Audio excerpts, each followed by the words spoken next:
Powered by the Inside the Birds podcast. Now, live from inside the Matt Black Kia Studios. It's Football at 4. Football at 4, back in your life here on 97.3 ESPN FM. Andrew DiCecco joins us right now to talk more about the Eagles as they reported to camp today. And you can check out Andrew DiCecco and Jeff Mosher's full Eagles training camp preview, a 12-part series right now over at InsideTheBirds.com.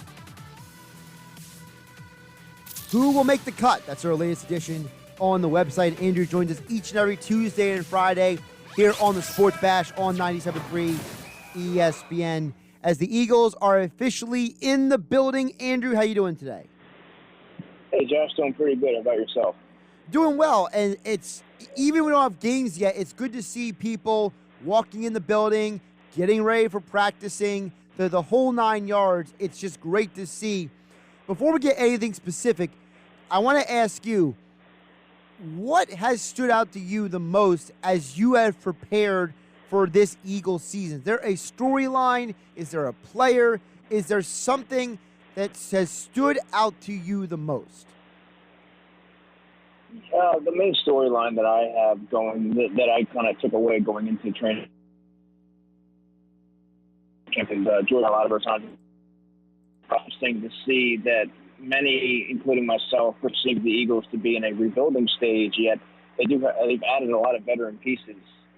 Granted, some of them are one-year band-aids, but they've added a lot of veterans nonetheless to sort of be competitive. Because I do feel that they believe that the NFC East is very. See how they assembled the roster. So I'm interested to see how everything sort of comes together in the coming weeks. Now, one of the guys who did report today, he's been practicing in the building, according to reports, for 2 weeks, is Zach Ertz. And, Andrew, I chalk it up to Zach Ertz is just not a diva prima donna. He's never going to be a guy who's going to try to be a distraction or a problem for the team. So, to me, him showing up is less about whether he plays this year for the Eagles or not, but just being just a responsible professional football player. Right, and when I was asked that before on the show, I just didn't see him being the kind of player that's going to hold out and cause a distraction. That's just not in his DNA. That's not what Zach has been about since he's been a Philadelphia Eagle. I thought he would show up and be a good soldier, and you know what? Maybe things will pan out and he can go elsewhere, but you know what? I think if it goes the other way, I think just as easily he would be a good teammate and play whatever role they need him to play, quite frankly. And I still think that he has a number of good years left in the tank. Last year is probably an outlier. And, we'll see how things go. I mean, he could also be one of those players that sort of dangled there at the end of the summer when teams are looking to add a weapon and they call the Eagles, see where they're at with Zach Ertz, or maybe the Eagles need depth in other areas and they're willing to explore that because they also have Richard Rodgers there. Let's not forget. So they have some options, but it's not surprising to me that Zach reported. Do you think this team is better if they have Zach Ertz and Goddard in the 12 personnel, or if they are an 11 personnel with one tight end and 3 wide receivers? Well, I still think that having the 2 tight end set through the Philadelphia Eagles, Zach Ertz and Dallas Goddard are top 10 tight ends in the NFL. The Eagles receiving corps has the potential to sort of take the next step as far as you have a lot of young players that I think are going to emerge this year in Travis Fulgham and Jalen Reagor and Devonta Smith, but I don't know if they're quite going to be able to contribute at the level that those 2 tight ends would be able to. Not yet. So I think that both of those guys represent Dallas Goddard and Zach Ertz. They represent different strengths and they have different skill sets that they bring to the table. So I think that they created a lot of different mismatches when you look at what they can do. Zach Ertz being the more prolific route runner, sure-handed guy, and Dallas Goddard being the more explosive of the two, better run blocker, better after the catch, and more of a red zone presence. So I think that they have the best of both worlds with both guys. Andrew DiCecco joining us here, Football at 4, powered by the Inside the Birds podcast at DiCecco NFL on Twitter. Andrew, looking ahead also at the offense, obviously one of the big talking points going into camp is the wide receivers and Nick Sirianni, Kevin Petula, all these coaches who have experience with receivers. What do you think is going to be the final number, though, of receivers they keep on the roster? Do they go traditional 5? Do you think they go 6? What do you think the number of receivers is going to be? Well, as I was sort of doing the math and configuring trying to get inside their heads and the way that they think and utilize some of these guys, it was. I wanted to go 5, but I have a feeling they're going to keep 6 based on just their coaching pedigree. They have a lot of sort of wide receiver-centric coaches with various backgrounds, and I think they're going to be able to get the most out of a player like a J.J. Arcega-Whiteside. So I think that he might be able to stick this year. They might be able to use him as he was intended to be utilized, find a way to incorporate him in the red zone, and really work on some of the areas that really have not been developed throughout his couple seasons. I mean, he's not the only player that has not really developed under the Doug Peterson era, and I think that this coaching staff will be able to at least take away some of the positives, some of the skills that he can bring to the table, and find a way to get him involved. Because outside of Travis Fulgham, they really don't have a reliable, big-bodied receiver. And I'm not saying J. Jaws is reliable, but I'm saying that they drafted him to be that red zone presence. And I think that knowing that, they'll be able to sort of work on some of the things that have been holding him back, so to speak. Who is the receiver that could take the biggest jump this year? Jalen Reagor. I think Jalen Reagor is going to be. I think this coaching staff they're going to be far more innovative. They're going to utilize him as Jalen Reagor was drafted to be, the player he was drafted to be. They're going to move him around, get him on the move, find ways to exploit secondaries to get him vertical, let him take the ball out of the backfield, and really just take advantage of his dynamic traits. And that's something that we never really saw last season because he was so misutilized, and some of that was Jalen's fault. Some of that was he didn't necessarily run the most proficient routes, the most precise routes, and his body language wasn't always the best. But I think now with the second year under his belt, every receiver progresses at a different rate. Not everyone's going to come out of the gate swinging like Justin Jefferson. So I think it's far too premature to write Jalen Reagor off. I think that this coaching staff is really going to work with him and sort of scheme to his strengths, and I think you're going to see him make the biggest leap. In your projections for the roster over at InsideTheBirds.com, you have 4 running backs making the team at this point in time, and I want to know, with that being said, what do you think is going to be done with Miles Sanders this year? Because we know that Nick Sirianni, Shane Steichen, they both come from offenses that used running backs in different ways, in different setups, but they all have one thing in common. They had a lead back, and then they had secondary third back. So what do you think that means for Miles Sanders and the Eagles offense? Well, I think there's certainly going to be roles, right? I mean, if you look at how the Colts utilize their running backs, I think he'll be utilized much like how they use Jonathan Taylor. I think he's going to be the early down runner, but I also think that they're going to try and limit his exposure because Miles struggled with injuries last year. I don't know if he can be a 3-down workhorse consistently, but they also have Kerryon Johnson there who can catch the football reliably and probably the best out of all the running backs on the roster. He's also a good pass protector. Jordan Howard's there as a bigger running back, and they have guys like Boston Scott and Kenneth Gainwell that can do they can be the change of pace guys, like a Naheem Hines was for them in Minneapolis. So they have a variety of players that can fill the various roles, and I think you're going to start to see them sort of lean on certain players in different packages rather than just sort of lean on one player like Miles Sanders to assume the bulk of the carries. Because I don't know that he's that type of player. Let's flip it over to the defensive side because obviously there's some questions about that side of the ball, and I'm really curious about how this linebacker situation plays out because in your 53, you got 6 linebackers, but one of them is technically Jacoby Stevens, the guy who was a safety, who they're turning into a linebacker.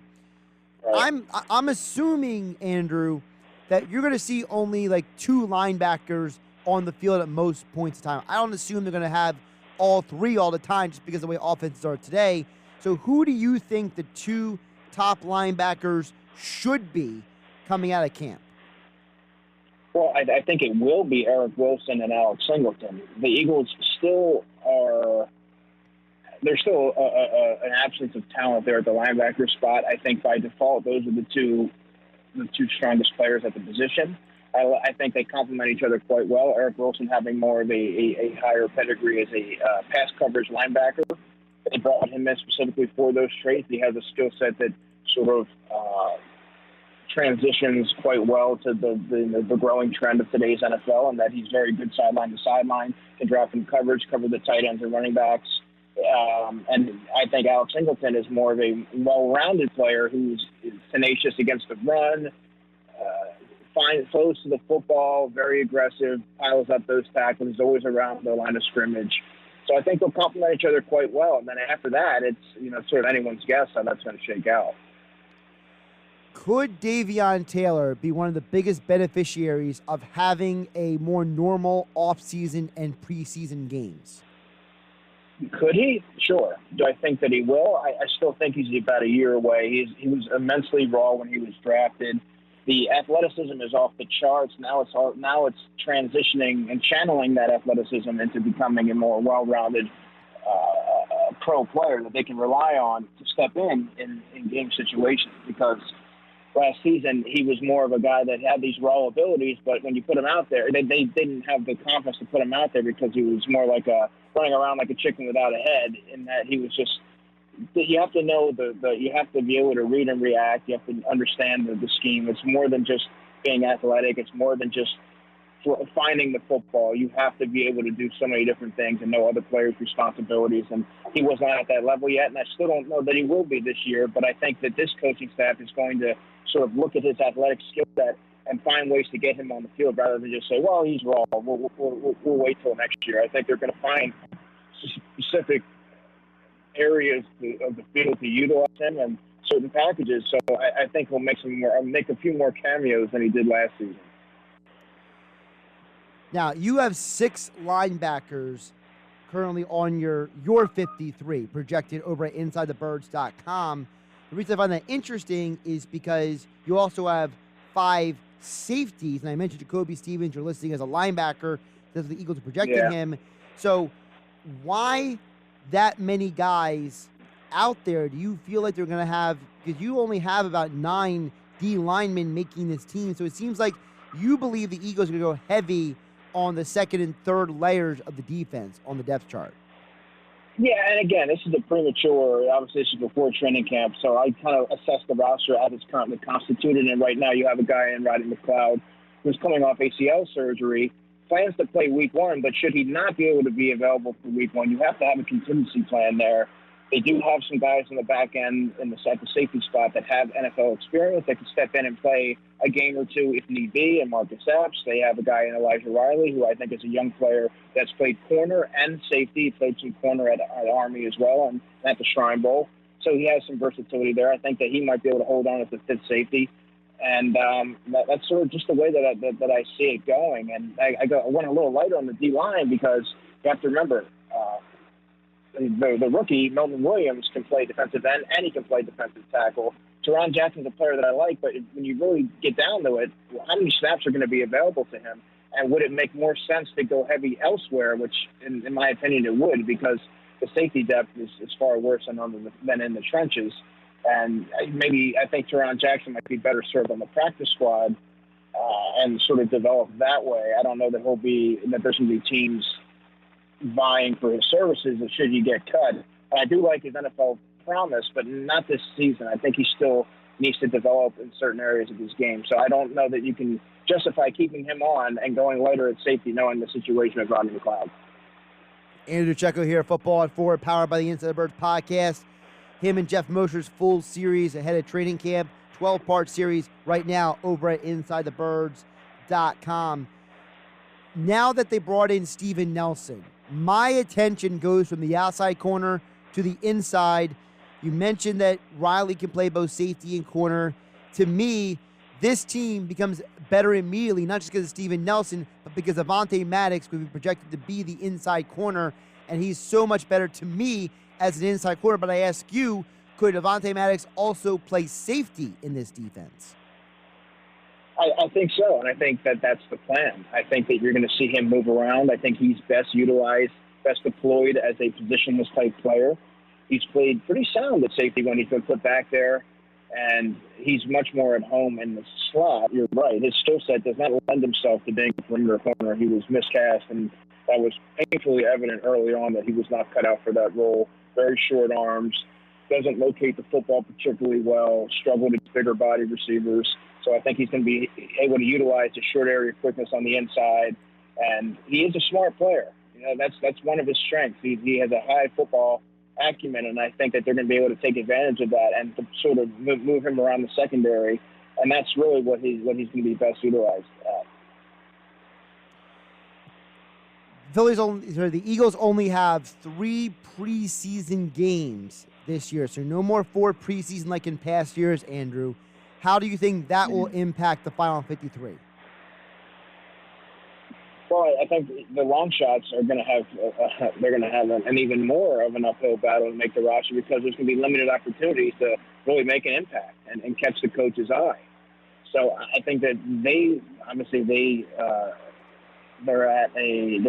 being deprived of that 4th game. They're the ones that benefit most out of that. And if they don't make the Eagles, well, you have more film out there on other teams to sort of evaluate you, and you can catch on somewhere else.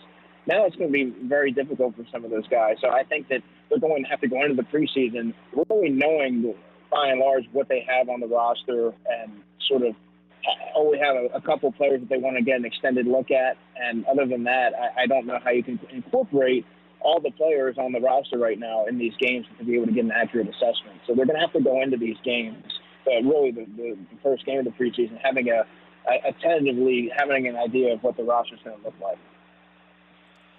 Andrew, one more before I let you go. Always appreciate the conversation here on Football at 4, here on 97.3 ESPN. What is something that you think is going to be the biggest difference from the Doug Peterson era to the Nick Sirianni era in Philadelphia as we get ready for preseason in just a couple weeks?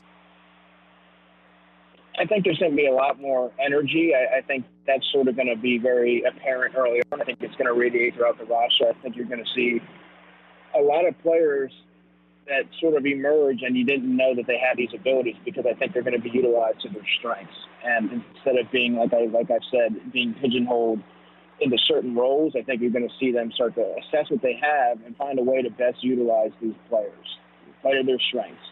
So I think you're going to see a lot more players involved. I think you're going to see a lot more of a rotation, and I think the team's going to be better for it in time. May not be right away, but I do think that this coaching staff has a vision, and I think it's going to be a promising one. You can follow him on Twitter at DiCecco NFL. Check out his 12-part series with Jeff Mosher at InsideTheBirds.com. And Andrew joins the show every Tuesday and Friday as we are the day of the Eagles reporting to campus today. They're supposed to be on the field tomorrow.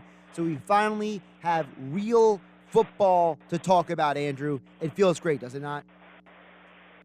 Always, man. So I'm always in football mode. Great stuff, Andrew. Enjoy the rest of your day, and we'll talk to you Friday. Yeah, man. Take care.